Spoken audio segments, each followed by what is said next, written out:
اب یہ ہے کہ دعا کرتے ہوئے کن آداب کا خیال رکھنا چاہیے ہے.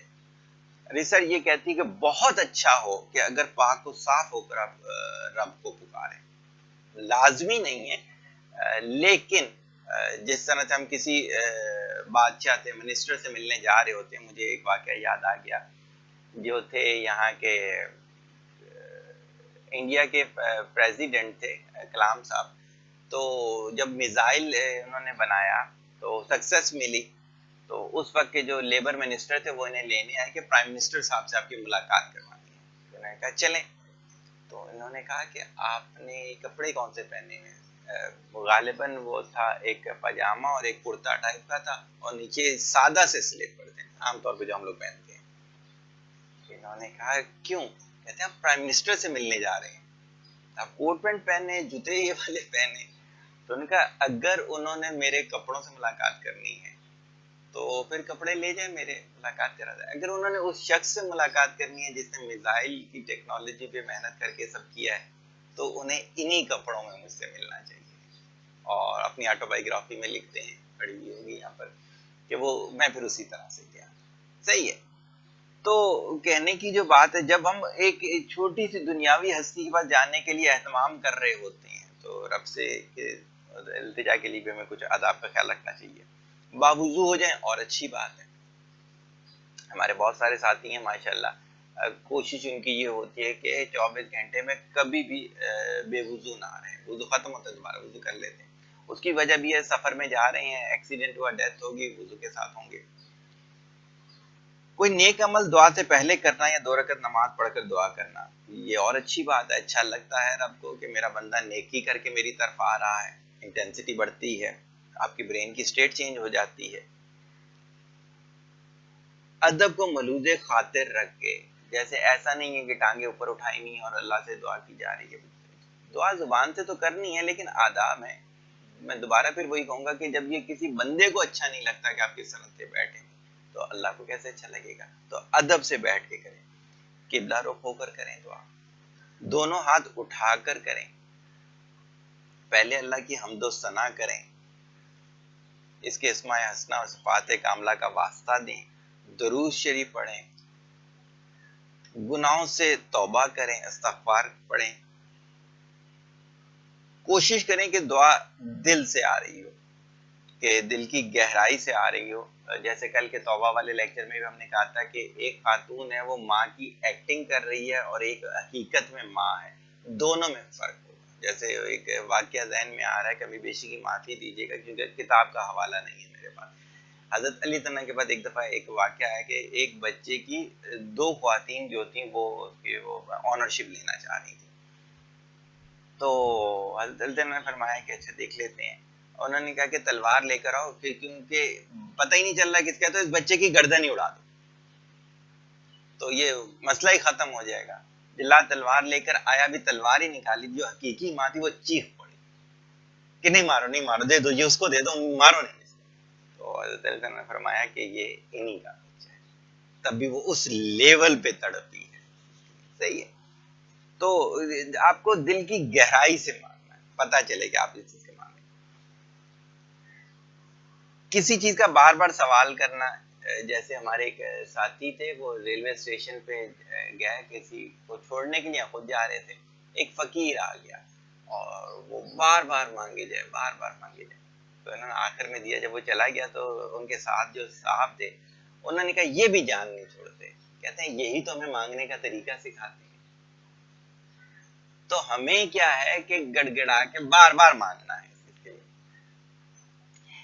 کسی غلط چیز کی دعا نہیں کرنی چاہیے, حرام چیز کی دعا, شراب کی دعا, ناچ گانا, الٹی سیدھی مہندی کی رسم اور خرافات جو گھروں میں ہو جاتی ہیں, ہم جو کسی خرافات میں پڑ جاتے ہیں, ان تمام چیزوں سے متعلق کوئی دعا نہیں ہونی چاہیے.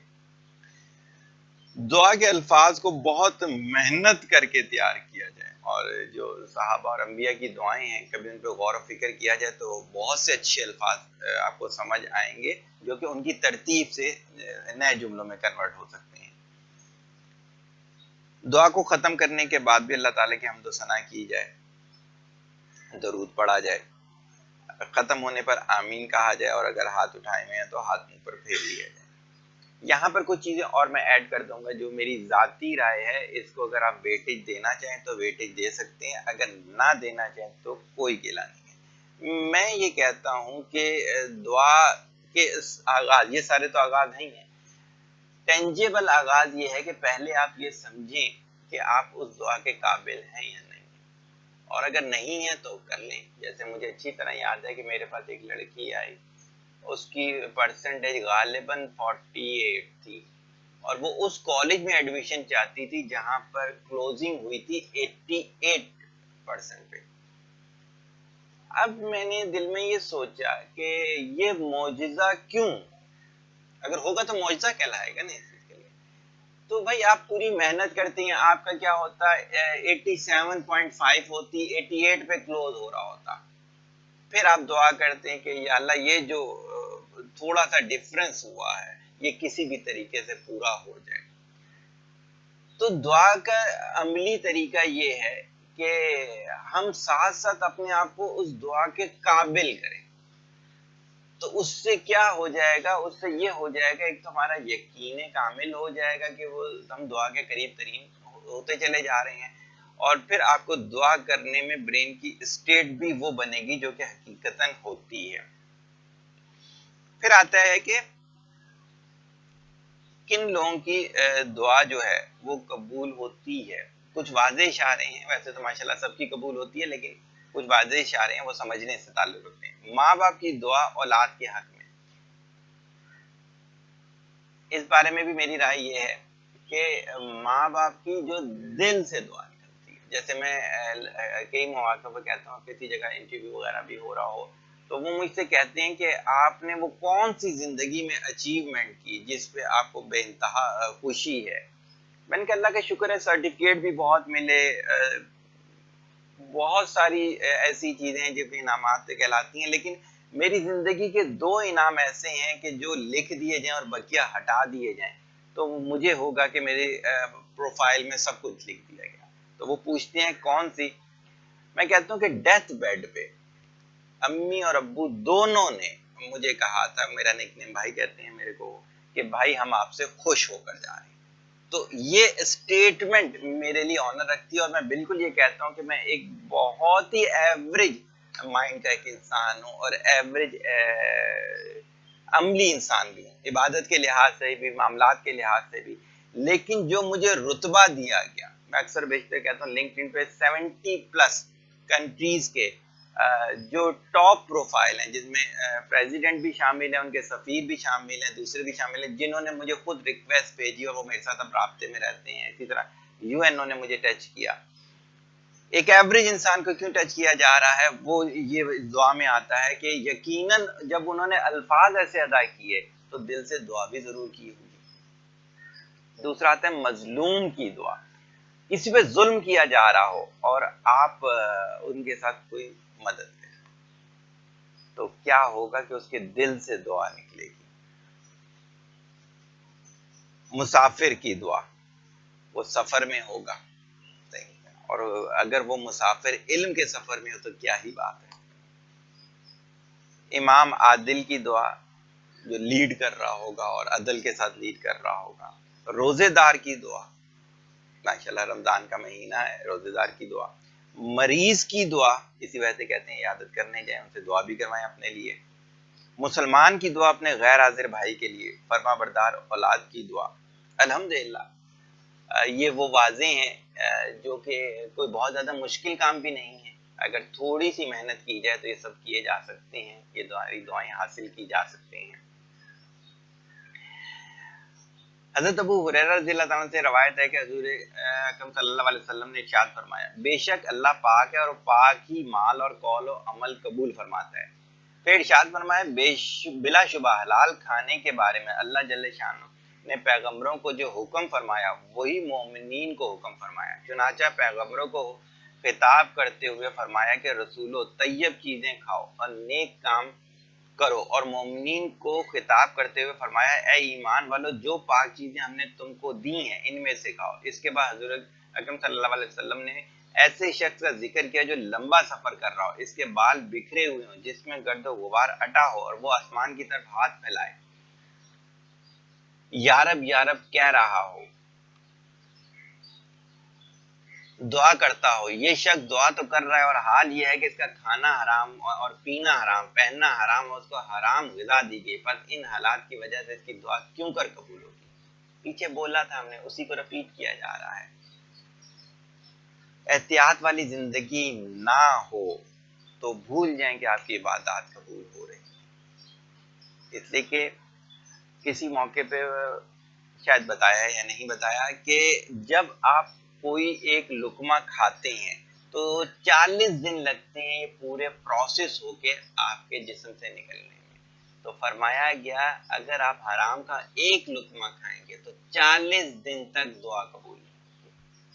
اور یہی چیز ایسے علوم کے بارے میں کہا گیا جیسے ہاتھ دکھانا ہے کسی کو، اگر آپ نے ایسا کچھ کیا تو 40 دن تک دعا قبول نہیں۔ اور اسی بٹوین اگر آپ کا وصال ہو رہا ہے اور آپ دعا کر رہے ہیں جنت کے لیے تو یقیناً وہ دعا تو قبول نہیں ہوگی۔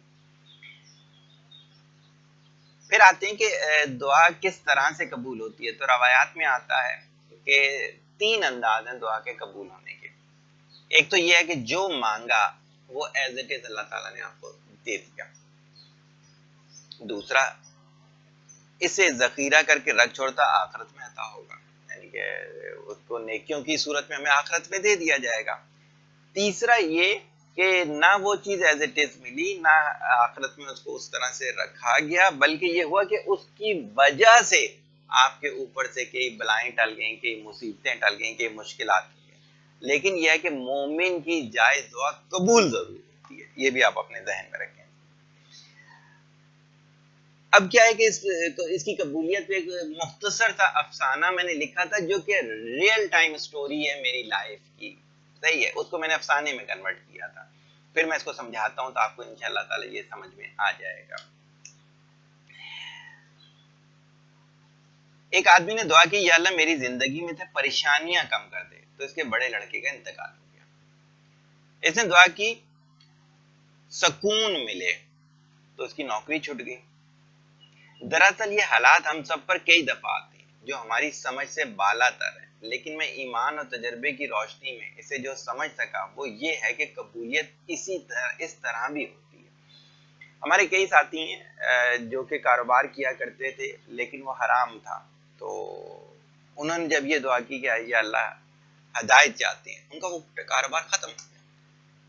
تو ہدایت مل گئی نا، بجائے اس کے کہ ہم گناہ میں آگے چلتے جائیں۔ کئی دفعہ بات ہوا کہ گناہ کا پہاڑ بھی ہو آپ کے پاس پیسوں کا تو اس سے بچیں، اور تھوڑے سے پیسے ہوں جس سے آپ اپنا گزر بسر کر سکیں، لیکن وہ پاک صاف ہو، وہ بہتر، بجائے اس کے کہ ہم اس طرف چلے جائیں۔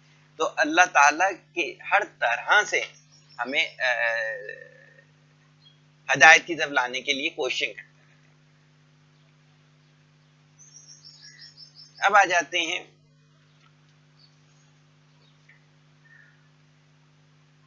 کہ ہم اس طرف کہ توبہ سے دعا تک کا سفر کمپلیٹ ہوتا کیسے ہے۔ آپ یقین کے ساتھ کریں گے، جو ہم نے ہولی قرآن والے اس میں کہا تھا کہ قرآن کا سب سے پہلا یہ آپ کا یقین ہے کہ آپ کو کوئی شک نہیں ہونا چاہیے۔ اچھا، یہ ہم پہلے بھی کہہ چکے ہیں کہ اگر ہم ڈاکٹر کے پاس جاتے ہیں، ڈاکٹر کی دوائی پہ شک، ہمارے پاس آج صبح بھی کئی کال آ رہی تھی، کسی دور میں میرے وہ پیشنٹ رہے ہیں، اب انہوں نے 3-4 ڈاکٹر رکھے ہیں، کبھی ایک ڈاکٹر کی دوائی استعمال کرتے ہیں، کبھی دوسرے کی کرتے ہیں، کبھی تیسرے کی کرتے ہیں، اور عرصہ دراز سے وہ بیماری چلے آ رہے ہیں۔ وجہ یہ ہے کہ جیسے میں نے کہا کہ آپ ڈاکٹر کے پاس جانے سے پہلے استخارہ کریں، لیکن اس کے بعد ایک کورس اس کا کمپلیٹ کریں، ہاں اس کے بعد اس کا وہ لیں کمپلیٹ اکاؤنٹیبلٹی کریں کہ ٹارگٹ ویسے اچیو ہوا ہے یا نہیں ہوا ہے۔ لیکن اگر آپ اس پہ شک کریں گے ان کی دوائیوں پر تو کبھی بھی حاصل نہیں ہوگا اس طرح۔ اسی طرح آپ کسی سے کچھ سیکھنے جاتے ہیں اور اس سے کہتے ہیں کہ اگر میں اس طرح سوال کروں گا تو پیپر میں کلیئر ہو جاؤں گا، نے ان کے سوال و جواب پہ شک کیا۔ آپ کسی سے مشورہ لینے کے لیے جاتے ہیں، آپ وہاں پہ تمام چیزیں ڈیسائیڈ ہو جاتی ہیں، جی یہ کتاب ہی خریدنی چاہیے، اور آپ آتے ہیں یہ کتاب نہیں دوسری کتاب خرید لیتے ہیں۔ یا تو وہیں دلیل پہ آپ اس چیز کو چھوڑیں کہ نہیں آپ کی بات ہمیں سمجھ نہیں ہے، تو پھر ہم دکان پر جا کے فیصلہ کریں۔ لیکن مشاورت میں آپ نے یہ کہا کہ یہ چیز اور نہیں کیا، اس کا مطلب ہے اس میں شک. صحیح ہے. اب کیا ہوتا ہے کہ دعا کرتے ہوئے سب سے پہلے تو آپ کا یقین ہونا چاہیے. پھر یہ جو سٹیپس ہیں کہ احتیاط والی زندگی، لاسٹ ٹائم بھی میں نے لیکچر میں کہا تھا کہ ہم جو ہیں ہماری دعاؤں میں مسائل، ہماری زندگی کی مشکلات، یہ سب اس وجہ سے ہیں کہ ہم احتیاط والی زندگی نہیں گزار رہے ہوتے. اگر ہم احتیاط کے ساتھ زندگی گزاریں، اور جیسے میں نے کہا کہ ہم اس دعا کو عملی حالت دینے کے لیے اپنے آپ کو اس کے قابل کر لیں. جیسے صحت ہے، فار ایگزامپل آپ صحت کی دعا کر رہے ہیں، بیماری بھی نعمت ہے، صحت بھی نعمت ہے. دعا بیماری کی یہ کرنی چاہیے، یا اللہ یہ بھی ایک نعمت ہے، وہ بھی ایک نعمت ہے، تو بیماری کی نعمت کو صحت کی نعمت سے بدلی کر دیں. اس لیے کہ اللہ کی نعمتوں کو جھٹلانا نہیں چاہیے ہے. اب یہ ہے کہ ہم اس صحت کو جائز جگہ استعمال کر رہے ہوں تو اس کا حق ادا ہوتا ہے نا. اگر ہم اس کو جائز جگہ استعمال نہ کر رہے ہوں تو کہاں سے حق ادا ہوگا. کئی لوگوں سے میرے کو کال آئی سال سوا سال پہلے، انہوں نے کہا ہمارا دوست جو ہے اس کا انتقال ہو گیا ہے، تو دوسرا دوست جو ہے وہ بہت زیادہ ڈسٹرب ہوا ہے. معاملات دیکھے تو کیا تھا کہ کسی پارٹی میں شراب پی کے ڈانس کرتے ہوئے اس کا انتقال ہوا تھا. تو اب یہ بات بتائیں کہ اب وہ جو تھا وہ تو اپنے انجام کو پہنچ گیا، اللہ تعالیٰ اس کے لیے آسانی کا معاملہ کرے اس کے لحاظ سے. یہ بقیہ جو ہیں یہ ان کی دعا کہاں سے اثر رکھے گی؟ آپ اپنے آپ کو اس طرح پاکیزہ کر ہی نہیں رہے، شیطان کے زمرے میں جا رہے ہیں آپ لوگ. تو اللہ تعالیٰ سے دعا ہے کہ اللہ تعالیٰ ہمیں پاک صاف زندگی گزارنی، توبہ کی توفیق، کہ ہر دم ہم توبہ کرتے رہیں، اور جو حقیقی انداز ہے دعا کا وہ کرنے کی توفیق عطا فرمائے. طالب دعا، محتاج دعا. السلام